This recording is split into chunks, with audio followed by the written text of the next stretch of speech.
Between capital G and small G. ठीक है, तो हमने क्या किया कि यहां पे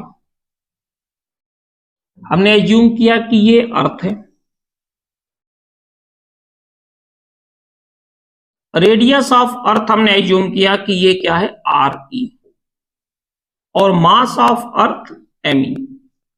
डिफरेंट बुक्स में डिफरेंट भी है, कई जगह radius of earth capital R से दिया गया है और मास एम से दिया गया है, अर्थ का मास कैपिटल एम से। इसके आगे यहां ई लगा देते हैं ताकि अगर कोई क्वेश्चन करते हैं किसी प्लानेट का रेडियस क्या है तो उसको आरपी हम लिख देते हैं, प्लानेट का मास क्या है तो एमपी लिख देते हैं, तो थोड़ा सा आपको प्रॉब्लम कम होती है। इसीलिए हम रेडियस को आर ई से डिनोट करेंगे एंड मास को एम ई से करेंगे। ठीक है, हमने क्या किया कि इसके ऊपर एक और बॉडी रख दिया यहां पे जिसका कि मास है M.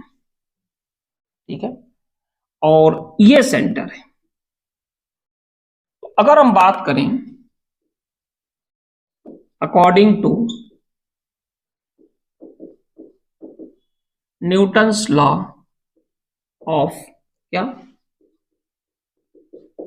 Gravitation, Newton's law of gravitation कल हम लोगों ने यूज किया था। क्या होता है F equal to G m1 m2 upon R square. m1 first body का मास, m2 सेकेंड बॉडी का मास, और इनके बीच का जो भी सेपरेशन है उनका स्क्वायर। ठीक है, तो अगर हम यहां पे देखें जो हमने वैल्यू प्लेस किया है यहां पे, जैसे एक मास क्या हो जाएगा एम ई, सेकेंड मास क्या हो जाएगा बॉडी का मास। ठीक है, तो अगर हम बात करें यहां पे कि फोर्स ऑन एम, तो F इक्वल टू क्या होगा जी, m1 के प्लेस पर क्या होगा स्मॉल m, m2 के प्लेस पर क्या होगा me अपॉन।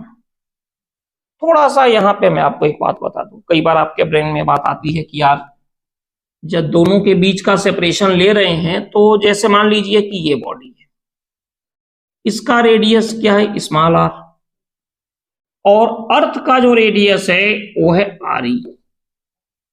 तो जब हम इसको यूज करेंगे F equal to G, m1 के प्लेस पे मास ऑफ अर्थ, m2 के प्लेस पे मास ऑफ बॉडी, अपॉन इनके बीच का जो सेपरेशन है वो हम क्या लिख सकते हैं आर ई प्लस आर का होल स्क्वायर। ये हमें लिखना चाहिए।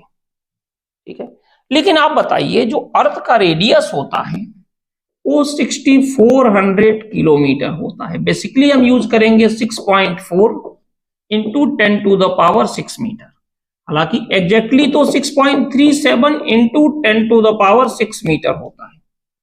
ठीक है, बट हम 6.4 या 6400 किलोमीटर ही राउंड ऑफ करके यूज करते हैं। अब आप एक बात बताइए, एक बॉडी कोई बहुत बड़ी बॉडी आपने ले, कितना रेडियस होगा 1 किलोमीटर 2 किलोमीटर। माउंटेन की अगर माउंट एवरेस्ट की बात की जाए तो उसकी हाइट कितनी है अप्रोक्स 9 किलोमीटर। तो अगर बीच से उसका रेडियस लेंगे तो जो सबसे बड़ी चीज है, मान लीजिए माउंट एवरेस्ट की बात करें, माउंट एवरेस्ट की ये है, तो इसकी जो हाइट है वो कितनी है 9 किलोमीटर माउंट एवरेस्ट की हाइट है। तो अगर इसका भी हम बिल्कुल सेंटर ऑफ मास से लें तो अप्रोक्स 4 या 4.5 किलोमीटर होगा, थोड़ा सा नीचे होगा सेंटर ऑफ मास। ये बताइए 6400 किलोमीटर के रिस्पेक्ट में 4 किलोमीटर क्या है नेग्लेजिबल है। तो इसी तरह आर ई प्लस आर का होल स्क्वायर ना लेकर इस आर को हम क्या कर देते हैं नेग्लेक्ट कर देते हैं, और हमारे पास आता है G M M E upon R square. ठीक है, क्लियर है ना, क्योंकि ये जरूर आता है कि यार जो दो मास होते हैं इनके बीच का सेपरेशन होता है तो डिस्टेंस हम सेंटर से लेते हैं या सेंटर ऑफ मास से लेते हैं। भाई अगर स्फीयर है तो सेंटर से होगा, कोई दिक्कत ही नहीं है। अगर स्फीयर नहीं है तो किससे होगा सेंटर ऑफ मास से। तो जो डिस्टेंस होना चाहिए दोनों के बीच में वो क्या होना चाहिए आर ई प्लस आर होना चाहिए। लेकिन चूंकि आर ये इतना स्मॉल होता है इसके रिस्पेक्ट में कि हम इसको नेग्लेक्ट कर देते हैं, और हमारे पास आता है G M E M upon R square. ये हो गया इक्वेशन 1। अब अगर हम बात करें कि वेट ऑफ बॉडी, बॉडी के वेट की बात करें तो W इक्वल टू क्या होता है mg, वेट भी एक टाइप का फोर्स होता है, तो F इक्वल टू यहां से हो गया mg। ये हो गया इक्वेशन सेकेंड। अब अगर हम बात करें from equation first and second, first और सेकेंड इक्वेशन की अगर हम बात करें तो क्या हो जाएगा, देखिए ध्यान से, यहां पे f किसके इक्वल है, G M E M upon R square, और यहां पे f किसके इक्वल है, एम जी के। तो एम जी इक्वल टू होगा G M E upon R square. तो m से m कैंसिल हो गया, ठीक है। और फाइनली जो अपने पास रिलेशन आ गया g equal to G M E upon R square, ये हो गया। अब ये बताइए इसमें कहीं पर भी किसी भी प्लेस पे m है, नहीं है।